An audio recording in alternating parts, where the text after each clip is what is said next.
Poong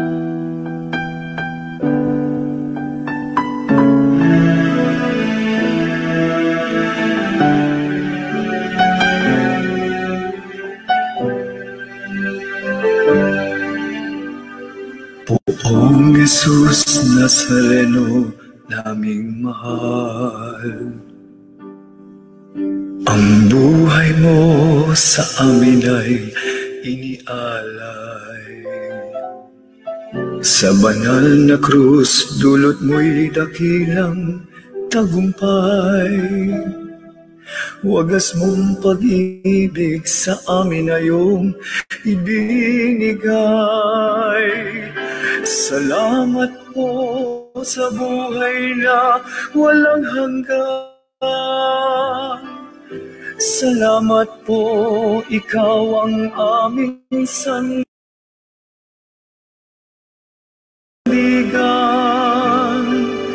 Salamat po, niligtas mo kami sa mga kasalanan. Poong Jesus Nazareno, naming mahal.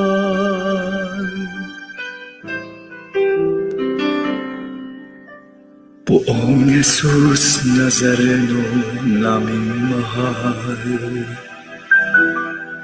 ang buhay mo sa amin ay inialay. Sa banal na krus, dulot mo'y dakilang tagumpay. Wagas mong pag-ibig sa amin ay iyong ibinigay. Salamat po sa buhay na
ang buhay mo sa amin ay inialay. Sa banal na krus, dulot mo'y dakilang tagumpay. Wagas mong pag-ibig sa amin na iyong ibinigay. Salamat po sa buhay na walang hanggan. Salamat po, ikaw ang aming sandigan. Salamat po, niligtas mo kami sa mga kasalanan. Poong Jesus Nazareno, naming mahal.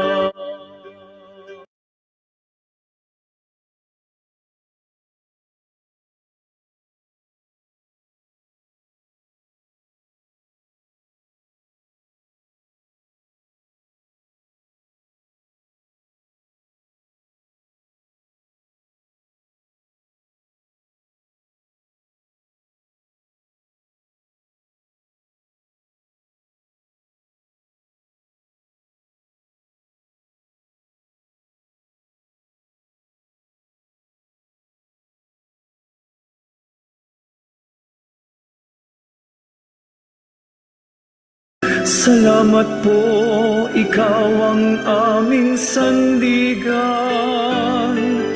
Salamat po, niligtas mo kami sa mga kasalanan. Poong Jesus Nazareno, naming mahal.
Mga ka-HNI members at sa inyong lahat, ating pundasalin ang Orasyon Parata laban sa COVID-19.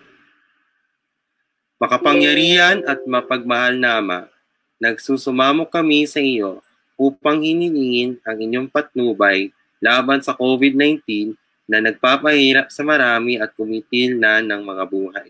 Gabayan mo ang mga dalawasang naatasan at tumuklas ng mga lunas at paraan upang hihinto ang paglaganap nito. Paktubayan mo ang mga lumihingap sa may sakit upang ang kanilang pagkalinga ay malakipan ng husay at malasakit. Itinaas namin ang mga nagdurusa. Makatamnawa nila ang mabuting kalusugan. Ingapin mo rin ang mga kumakalinga sa kanila. Pagkamitin mo na kapayapaang walang hanggan ang mga pumanaw na. Pagkalooban mo kami ng biyaya na magtulong-tulong tungo sa ikabubutin ang lahat. Ukawin sa amin ang pagmamalasakit sa mga nangangailangan. Nagsusumamo kami na inyong ihinto na ang paglaganap ng virus at ipadya kami sa lahat ng mga takot. Hiniling namin ito sa pamamagitan ni Jesucristo na nabubuhay at naghaharing kasama mo at ng Espiritu Santo, isang Diyos, magpasawalang hanggan. Amen. Dumudulog kami sa iyong patnubay, mahal na ina ng Diyos. Pakinggan mo ang aming mga kahilingan sa aming pangangailangan at ipadya mo kami sa lahat na kasamaan. Magwalhati at pinagpalang Birhen. Amen. Mahal na Birhen, magpapagaling sa may sakit, ipanalangin mo kami. San Rafael Arcangel, ipanalangin mo kami. San Roque, ipanalangin mo kami. San Lorenzo Ruiz, ipanalangin mo kami. San Pedro Calungsod, ipanalangin mo kami.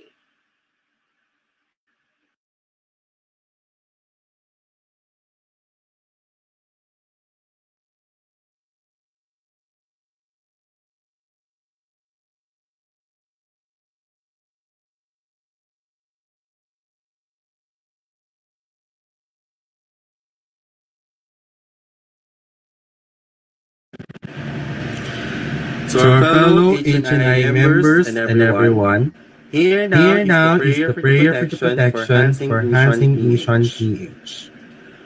God our Father, we implore you to us for the enlightenment and rescue, a repentant success of the organization, Hands in Inclusion Pilipinas. We ask for the repentance of the group from the false judgments of other people, including its former members. Rescue us from false sense of and deliver us from the lesson of revenge that comes from the devil.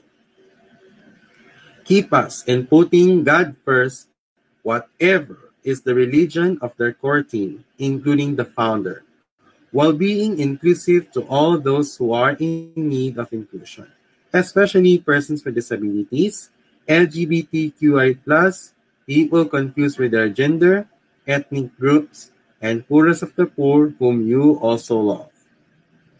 Help us to stop ourselves from manipulation of other people and resorting to unjust grudge, conspiracy, and violence, which might affect the people we are trying to serve. We beg for its founder and his core team to be enlightened to see the lies behind the false doctrines and impure and violent motives of the false accusations we make and believe, and open the eyes to the truth of the pride that he holds. Help us humble ourselves, O Lord. Help us to realize that fear, envy, anger, and unforgiveness comes from Satan, and he stop whatever pride that he is holding. Please allow us to know ourselves a child of God. We also pray for those people who are blamed by Hans Inclusion Pilipinas to repent from the sins they are guilty of without resorting or believing in any false accusations made by either them or any enemy they encounter. Forgive us from our accusations in any form and from all the wrong timings. In your eyes, the organization did. This we ask in your name. Amen. Our Lady, Health of the Sick, pray for us. Saint Joseph, pray for us. Saint Roch, pray for us. Saint Lorenzo Ruiz, pray for us. Saint Pedro Calungsod, pray for us. Saint Clare of Montefalco, pray for us. Saint John the Baptist, pray for us. Our Lady, Help of all Christians, intercede for us. Saint Monica, pray for us and our family and friends. Saint Augustine, pray for us and our family and our friends.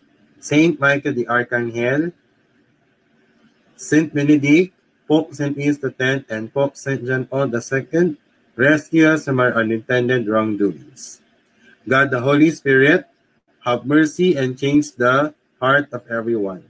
All organizations and all the people who family work with the organization who made terrible mistakes, and those the people who took part in a conspiracy to falsely accuse anyone and Hands in Inclusion.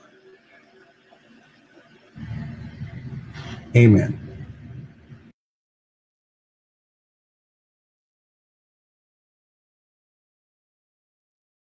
One love explore ng kalaguan. Running ng show. Even The case led by in some typhoon.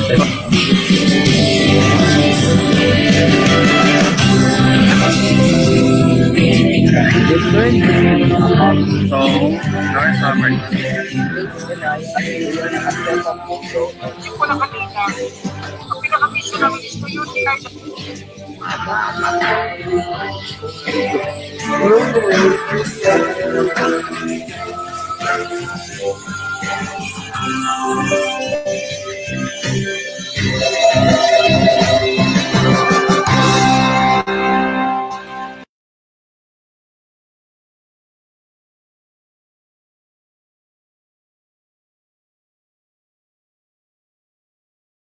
Views and opinions expressed in this live report are those of the presenter and do not necessarily reflect the official policy or position of the management of this organization.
Isang mapagpalang gabi sa ating lahat mga kaibigan. Ito po ang The Inclusive Report mga kaibigan.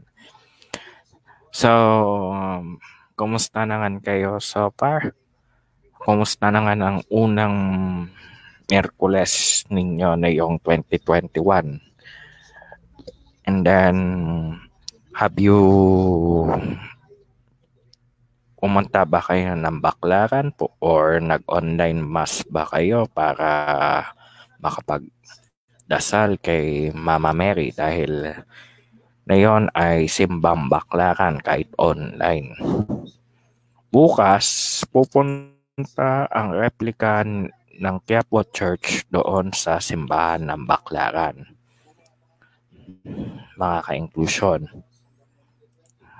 Bukas yan. So, ngayon, January 6, mga ka-inclusion, Miyerkules at nag-aano tayo today. Ngayon ay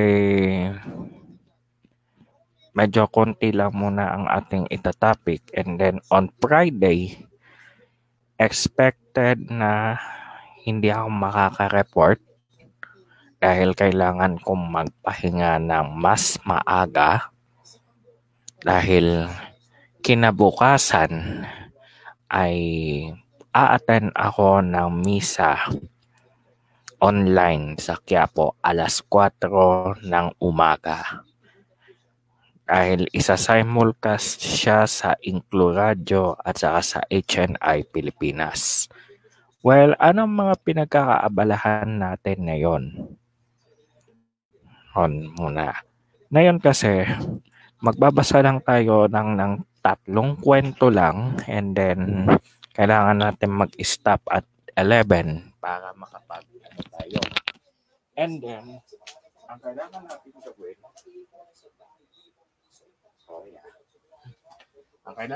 gawin mga ka-inclusion ay mag-ano lang tayo.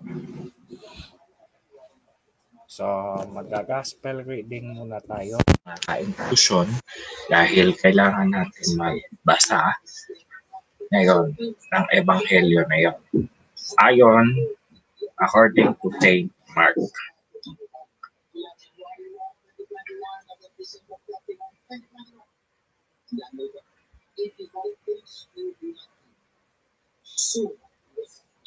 Okay.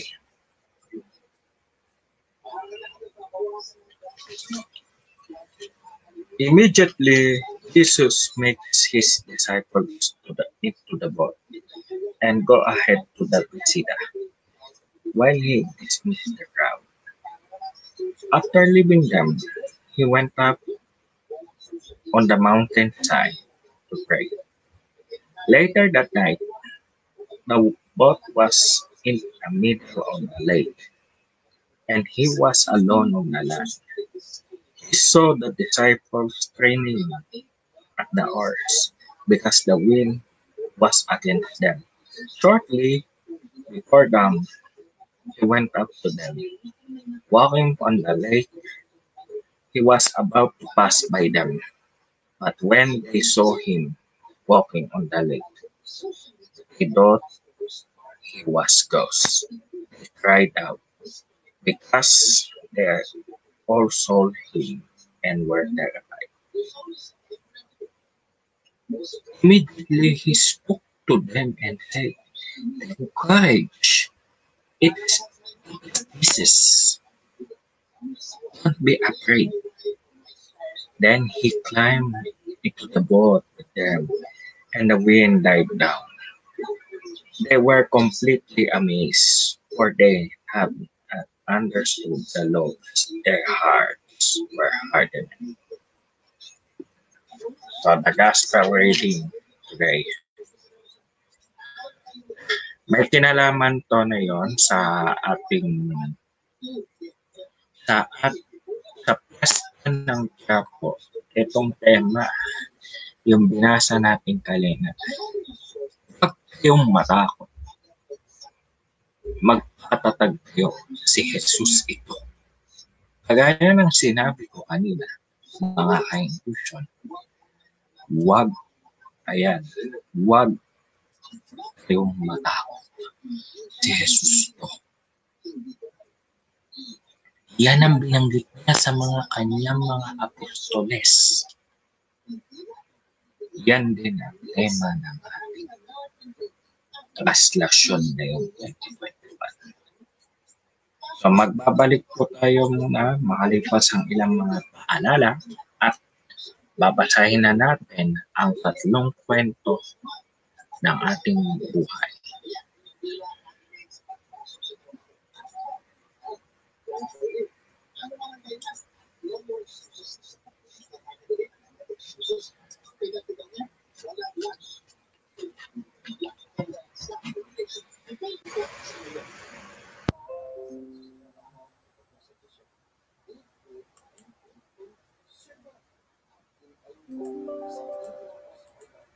Bayan, marami pang gagalawin.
Okay, magbabalik po tayo ngayon mga conclusion sa ating TIR ngayon, mga conclusion. So,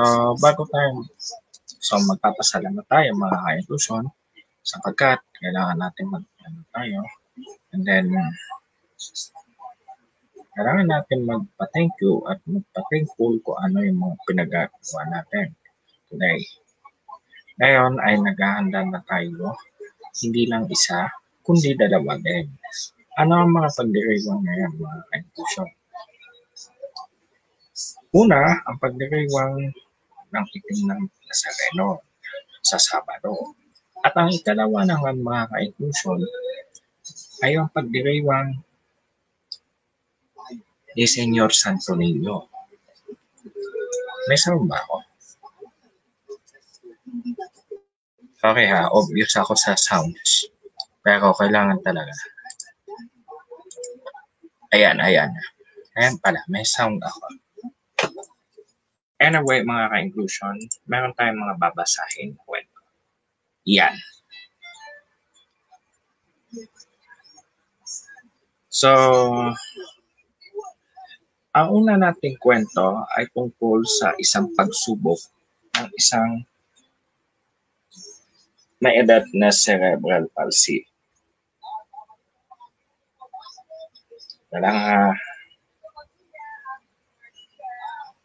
Ito na yung kodigo ko.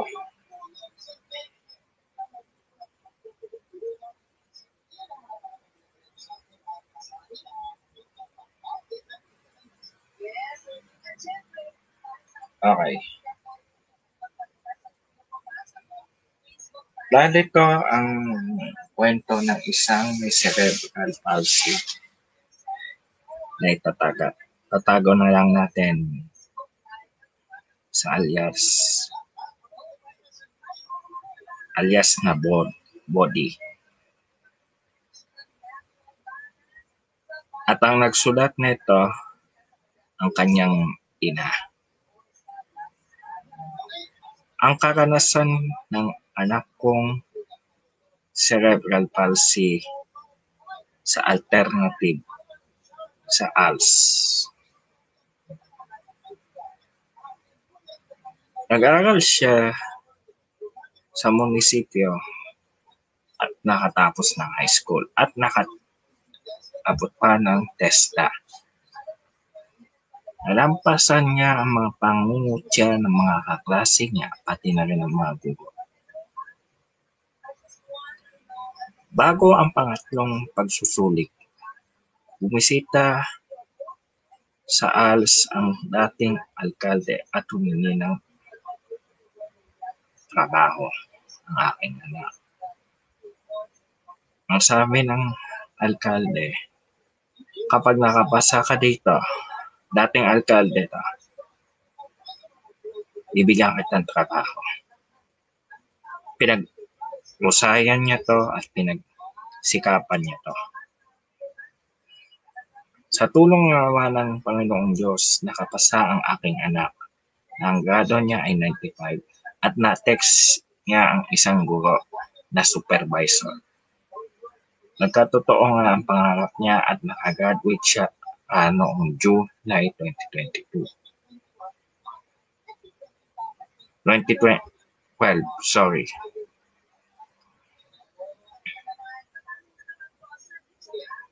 Binigyan siya ng trabaho. Kaya mabait. Mabait yung dati niyang amo.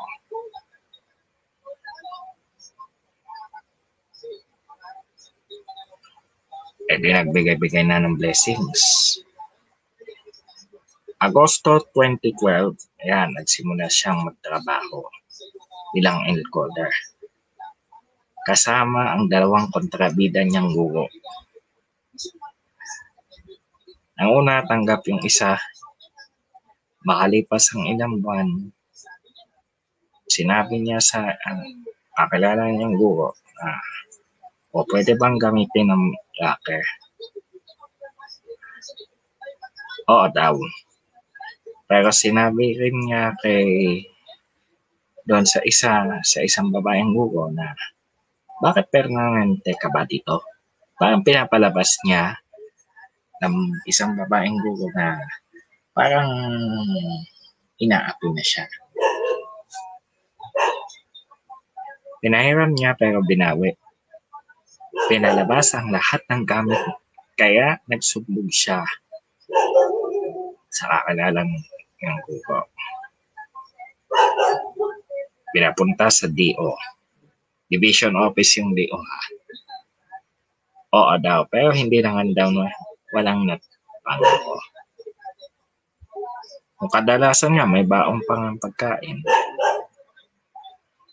So ano na lang, baka mandi daw. Ayan. Mahaba ng kwento nito. Niyaya siya ng utility boy. Sabi niya may baon.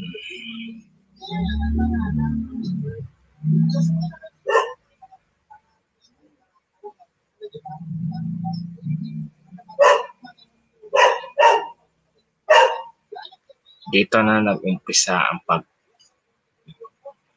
pagiging malupit ng isa pa niyang amo.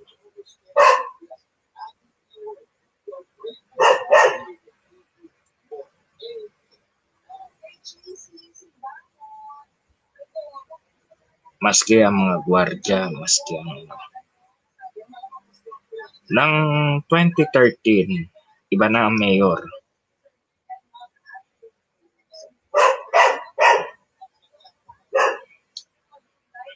E di pinag-apply siya.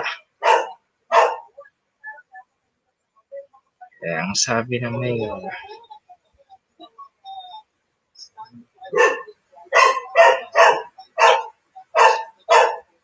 ayan, nagdala yung chair ng DO doon sa vice mayor ngayon. O, tanggap na nga siya at awa ng Diyos, isang konsehal ang tumulong sa kanya. Sa oras ng lunchtime, sa labas siya kumakain.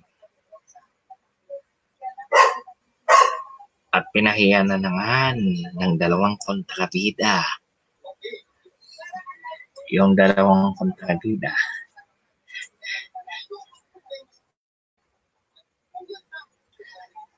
Yung dalawang kontrabida niya. Hindi ko lang binabanggit. At eto pa. Lalo pang kumakontrabida ang isa. Si 80. Alias 80.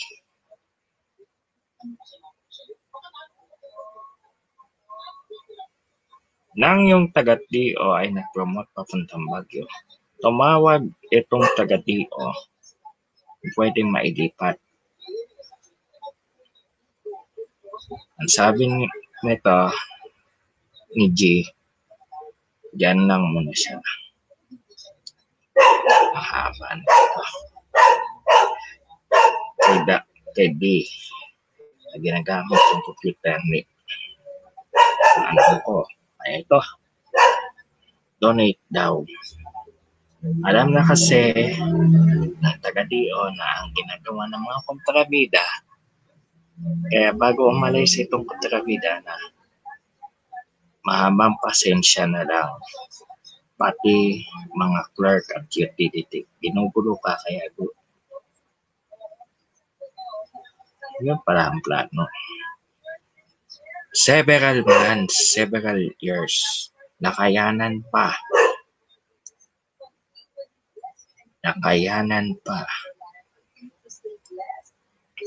Lahat ng mga gamit ni LG hindi na pinagamit sa kanya. Maski cabinet, maski lamesa. Kawawa naman tong taong to.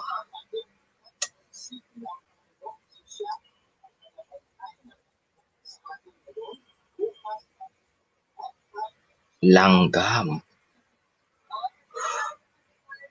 Ang kapal na nga ng mukha ng neto. Langgam ang tawag ng pinahiram ng ni 80 ng cabinet ng namatay na teacher. Kinuha agad.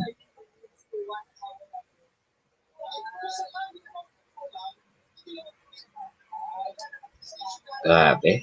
Tanim ebidensya pala to.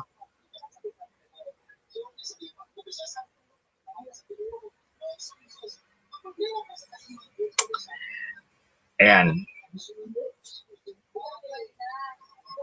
Ang sabi ng nanay niya, mag-resign na daw. Naiipon na ang kasama, nai-stress. Sobrang stress. May inutos si LG na mag-encode. Nasabi ni LG,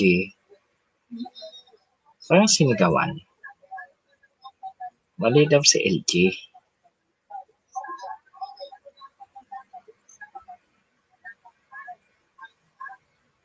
Ayan, nag-away. Nag-away talaga. At may kumpara lang namatay. Ang gulo ng kwento.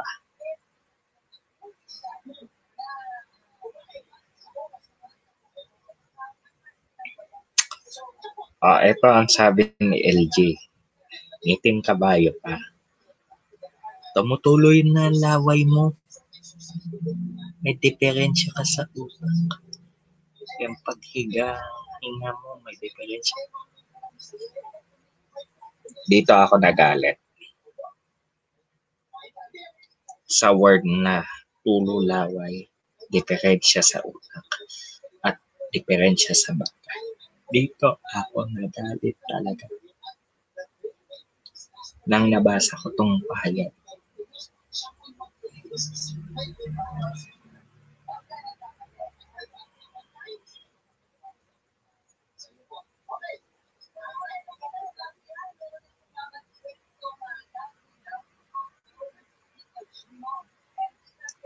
Grabe to si LG. Inubuhan pa ang city.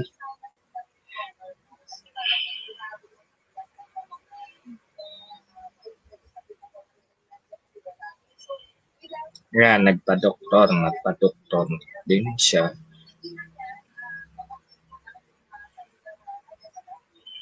Yan, yun sa ubo. Eto na, lalong naging kontrabida si LG. Sabi ni LG sa kanya, 11:30 kailangan niyang uminom at kakain. Ayaw, tigas ng ulo. Talagang sinadya niyang kumain. Umigli pero hindi siya.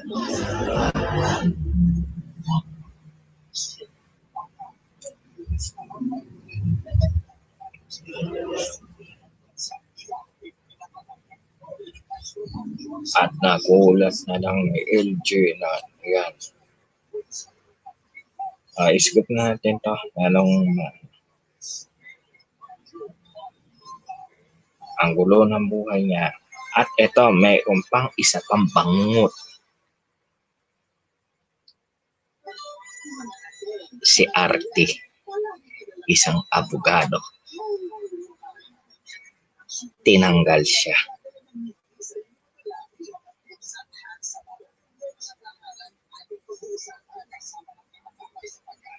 Sakit.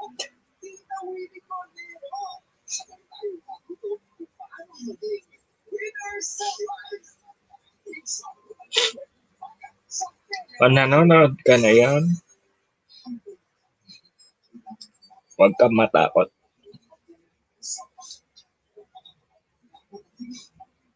Nakakayak tong kwento mo.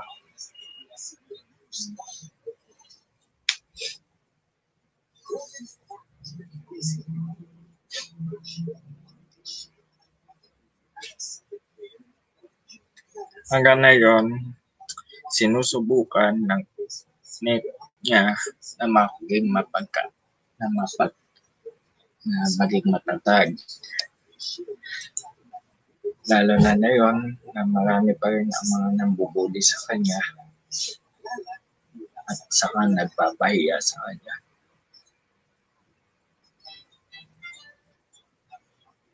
At ang ng tao ay nagkakamali.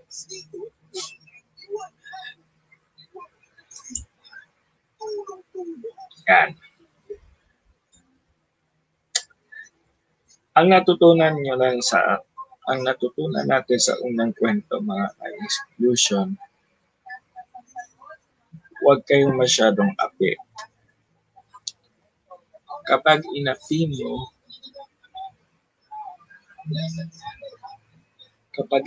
mo ang kapwa mo, ang mangyayari na lang sa'yo, wala na. Parang pinamukha mo na basura. Mangyari pa, huwag kayong mata. Ayun pa lang, hindi ko na kinaya ang mga pangako. Kumbaga parang sampal sa akin ang mga kwento. Dahil naalala ko yung 2018, nung nagtatrabaho ako, may sumigaw na manager sa akin. Kinimkim ko talaga to, kinimkim ko. Naisipan ko na gusto ko na mag-resign noong 2018 pa. Dahil sumasakit na ang dibdib ko.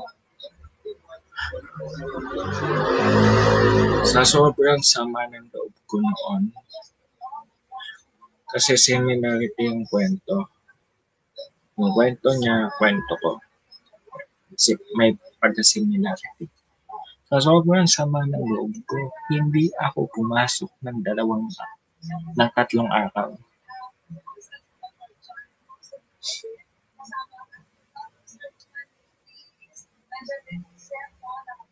Wala akong kibo nung pumasok ako sa mga ka-empleyado ko.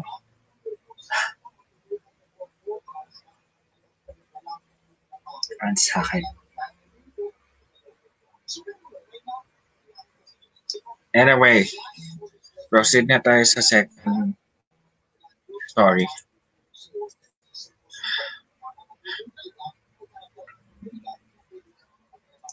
Tibay ng isang PWD.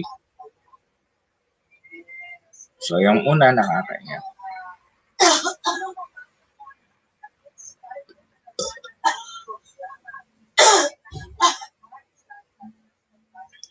Ang una nakakaiyak. Pero ngayon, mas okay to. Pinagtagumpayan niya. Parang nagtagumpay siya. Nagtagumpay siya sa mga plano sa buhay niya. At nagtagumpay din siya sa mga pangarap niya. Anyway, ito na nga ang kwento.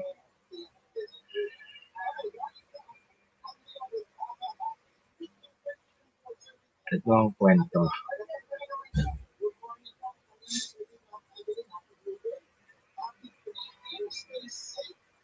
Ito na nga ang kwento ng isa.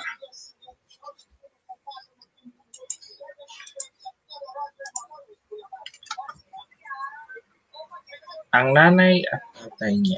Ang nanay niya ay taga Bacolod. At ang tatay niya ay isang Kapampa, Hapon.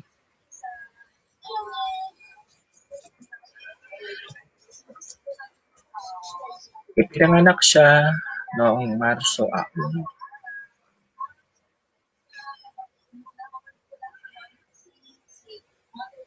Walaan niyo kasi. Ipinanganak. Ang kwento niya ay namuhay siya sa simple. Sa simpleng pamumuhay.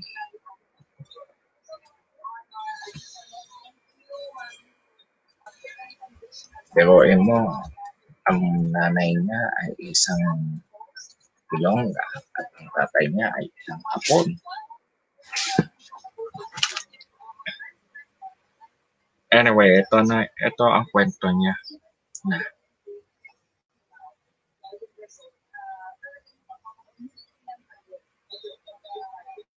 Wait lang ha. Ito na yung kwento niya.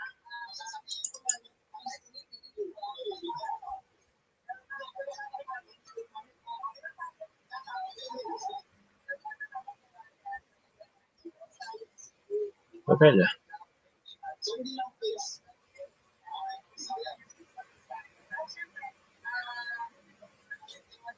Magpapasakalya muna tayo. Matagal lang natin. Sorry ha. Pasensya na po.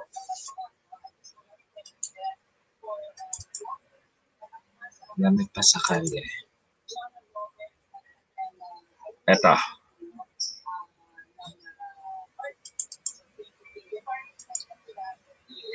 Ito na siya.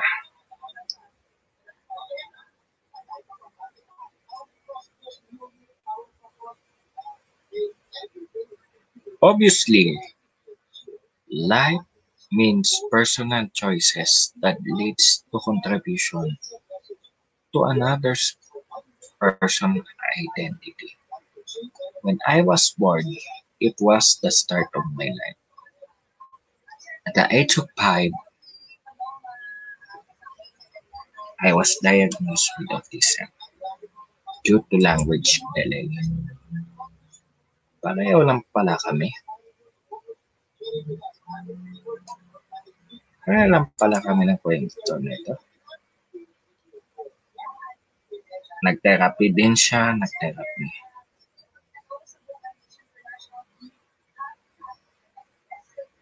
Nag-therapy siya, speech therapy, occupational and physical therapy. So, ang kanyang, despite of all this, I already passed my subjects as part of my academics.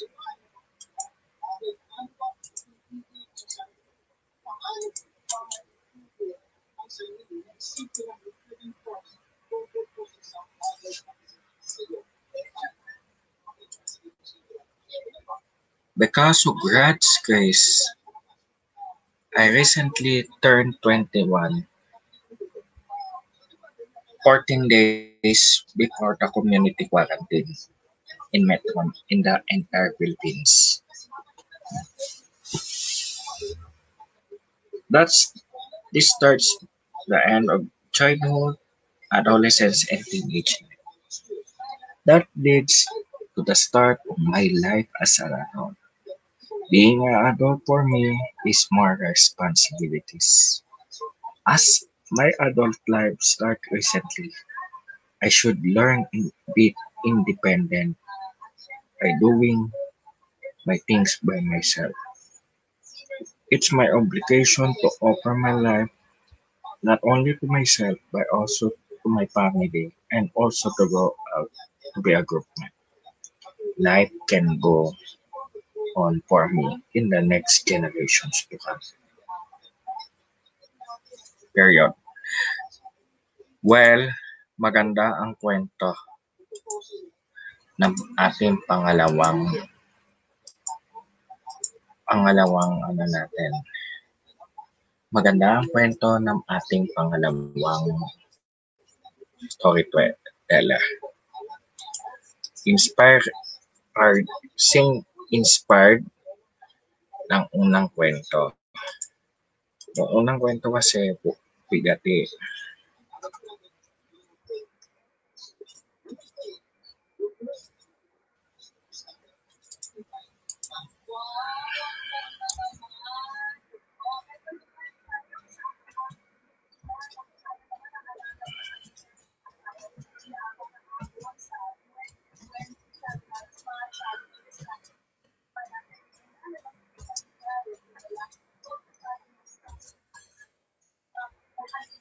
Biruin niya, mga ka-inclusion.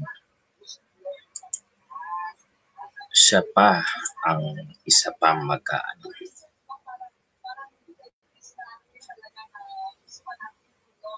Okay.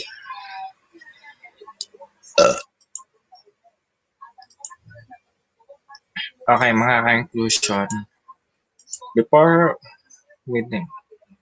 we conclude, yes, I will share my story. Ito yung pamagat ng aking kwento.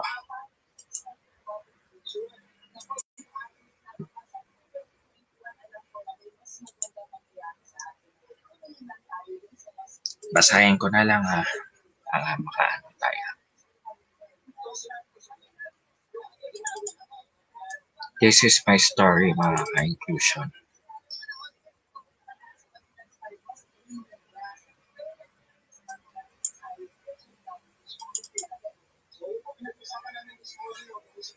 Ito na.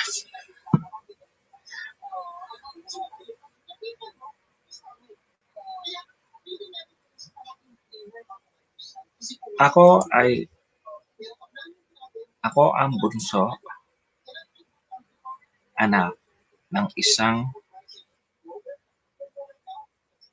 Air Force officer at isang public school teacher sa lungsod ng Pasay. Meron akong dalawang kapatid na parehong unemployed din bunga ng COVID-19 pandemic. Ano ang nasa likod ng aking kwento? Ipinagmamalaki ko na ako ay isang autism advocate na mayroong pangarap sa kapwa PWD, sa kapwa PWSN, sa kapwa PWID, at sa kapwa PWA, pati mapaorto lahat ng mga PWD. Narito ang aking kwento. When I was a toddler, I can speak a single word until 4 years old. I learned my first word at the age of 4. Pabulol-bulol pa. When I was 5 years old, I was enrolled in kindergarten. My parents in my neighbor school in Pasay.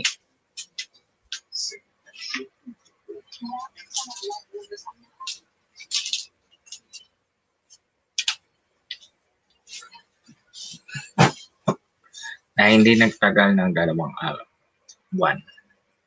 Hindi daw ako mapakali. Aminado ako noon. Aminado na ako yan.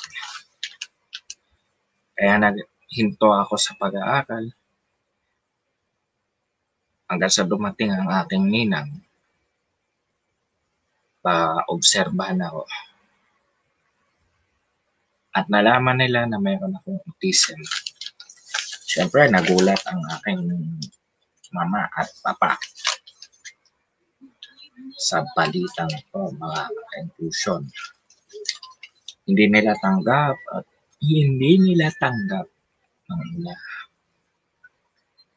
Kaya napagtanto nila, mga ka-inclusion, na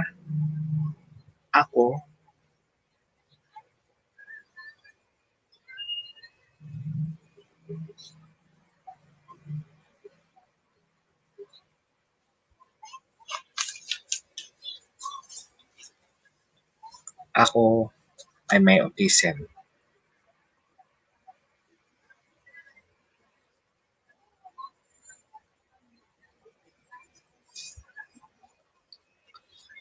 Noong June 2000, nag-aaral ako sa special school sa Pasay sa intervention class.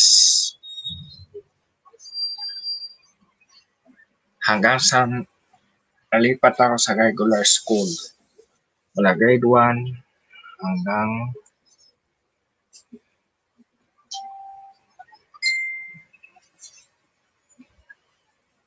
grade 6.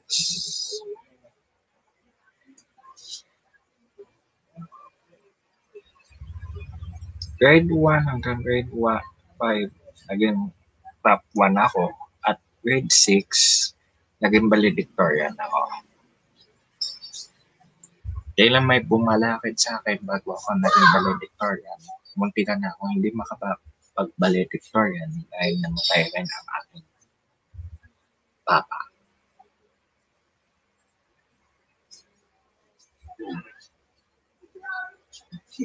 Bilang pagtanggap ng aking mga kaklase nung elementary, takot sila sa akin dahil ako ay isa sa mga malalaking tao. Pinagkamalan akong igante. Pero kinausap din sila ng mga guro ko sa SPED. Tinawag pa akong kuya. Ayan.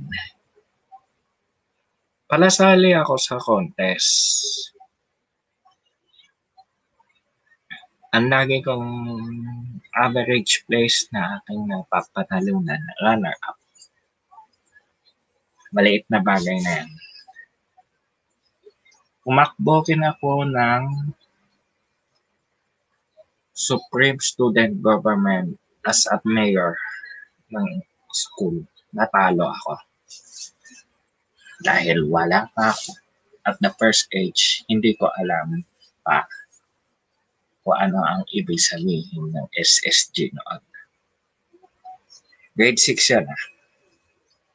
Eto, nung high school naman ako,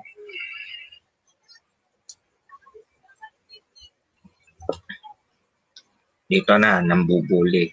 Uso na ang bully, pang-makiri and pickpocking.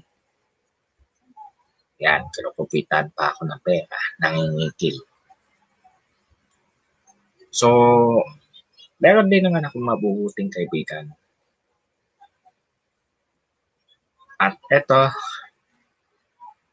yung, alam mo, ang natandaan ko dati, sinabi sa akin na salutatorian ng elementary. Kuya, may high school pa. Pwede ka maging officer ng school. Ayan. Ito na ang kuya nyo. Naging public relations officer ng 2 consecutive academic years. Theater member pa ako at nasa top 15 pa ako mula first year hanggang 4th year. Lagi akong nasa top 15.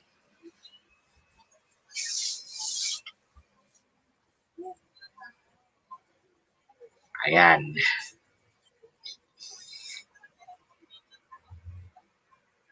Nung nasa St. Benil na ako bilang computer application student, meron din mga pagsubok at ang kaangatan sa aking buhay. Muntik na nga ako mag-dean's list. Muntik na.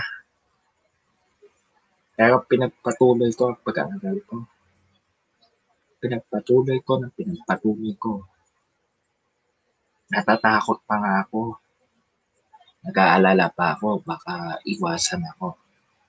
Baka malampasan nito, nakipagkapwa ako.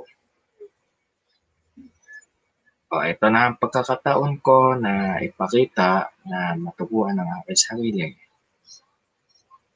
at maging kaibigan sa iba. Hanggang sa tinanggap nila akong kaibigan at isang leader. Subalit, bago ako makagraduate ng college, ito ang mga matitindig pagsubok sa akin.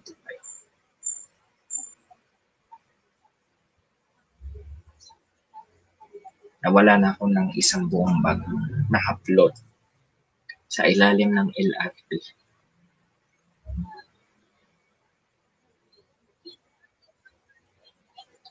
Kasama na yung laptop ni Mama. Pinagtaksil ako sa thesis at nakatanggap ako ng mga kritisismo at negatibong kritisismo. At ang pinakamasakit, first and only failed. July 2015, ayan. July 27, 2015, nag-antay kami mula alas 8 ng umaga hanggang alas 7 ng gabi. Nagsimula ang aming defense alas 5:30 ng hapon.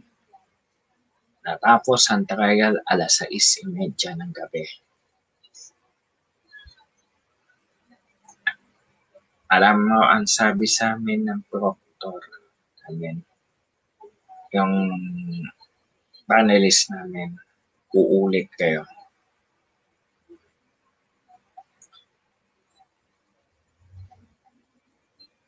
Una ko sinabihan, talagang nilakasan ko ang loob ko.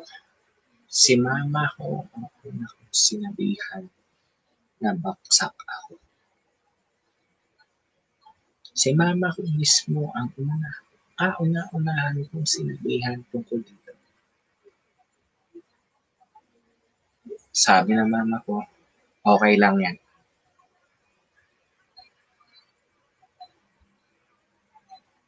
May next time pa naman.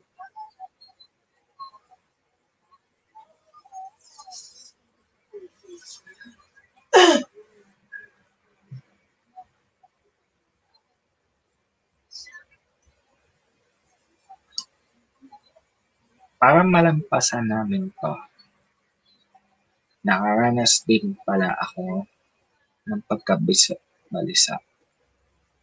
Para malampasan ito, kakaibang plano ang ginawa namin at nakapasa rin ako.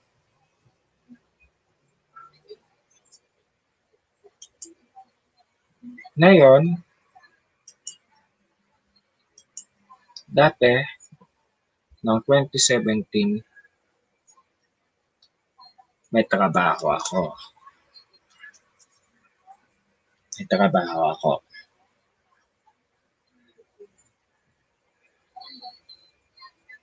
Hanggang bago mag-lockdown, mayroon akong trabaho. Ngayon, umaasa ako na makakabalik pa ako ngayon sa trabaho dahil ang katotohanan, si mama lang ang may trabaho sa amin at may financial.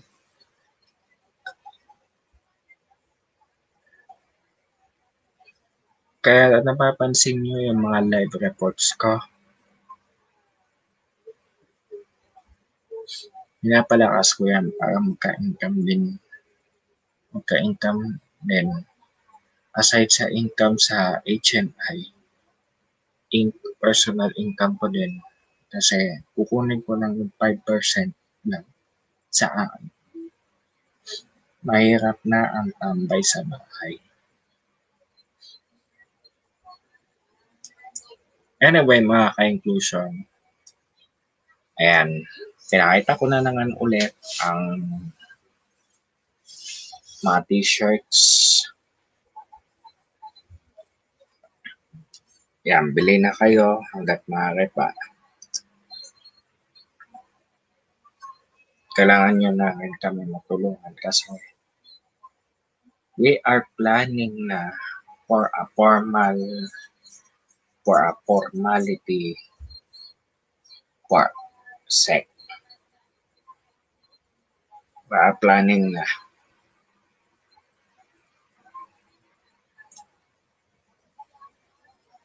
Gusto ko sanang ipasek sana to, kaso pondo ang kalaban ko. Inaamin ko, pondo ang aking kalaban.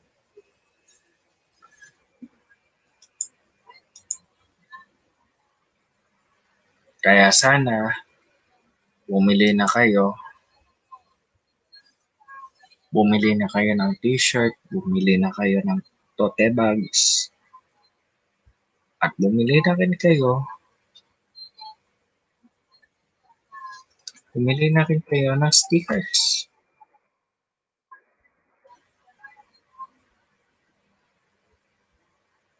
Kailangan na magandang pera, kaya lang, bayaran niyo muna ako kasi nagpapagawa din ako. Bayad mo na ako kayo. Yan, pasensya na ha. Kasi kada-download ko lang.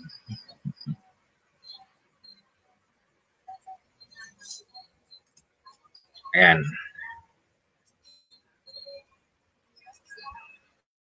So na yung mga ka-inclusion.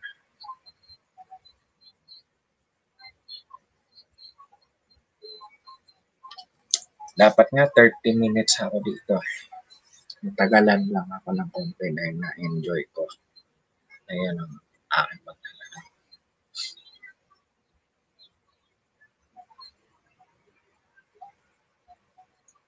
Kailangan ka mag-TTIR pala. Yan ang tanong. Okay. Yung mga nagtatanong ko kailan ako mag-TTIR sa pista ng Quiapo.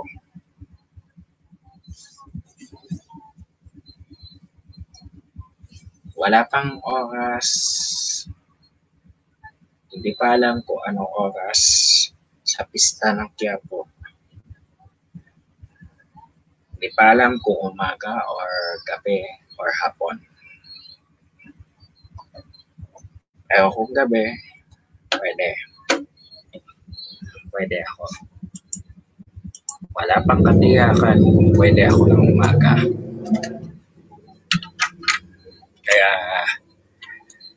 magpa-thank you kayo sa akin ngayon at tinuloy ko pa rin ang ating TIR kahit pa paano.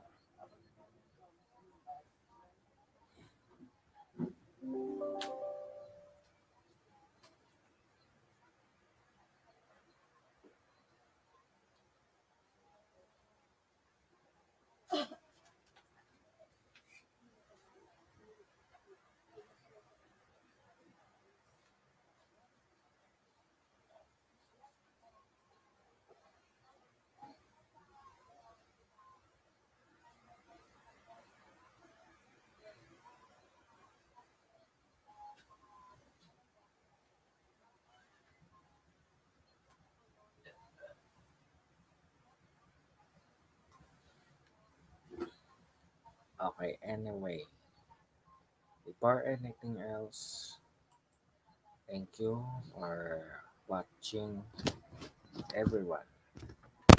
And I hope mayroon sa ating mga